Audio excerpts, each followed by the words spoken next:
మా అమ్మ చేతి మటన్ కర్రీ చాలా ఈజీగా చాలా టేస్టీగా ఓన్లీ 5 స్టెప్స్ ఫాలో అయితే చాలు చాలా టేస్టీగా ఉంటుంది అనమాట ఈ మటన్ కర్రీ.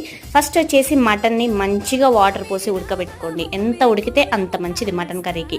నెక్స్ట్ ఒక బాండి తీసుకొని ఆయిల్ పోసి ఉల్లిగడ్డలు పచ్చిమిర్చి అవి ఫ్రై అయిన తర్వాత మనం ఉడకబెట్టుకున్న మటన్ వాటర్తో సహా అందులో వేసేస్తే చాలా టేస్టీగా ఉంటుంది. ఇక అందులోనే అల్లం వెల్లుల్లి పేస్ట్, పసుపు, ఉప్పు, కారం మంచిగా వేసేసి కలిపేసుకోవాలి. ఇంకా నెక్స్ట్ మీ దగ్గర బుడన్ దోసకాయలు ఉన్నా వేసుకోండి. చాలా టేస్ట్ అయితే వేరే లెవెల్ ఉంటుంది అనమాట.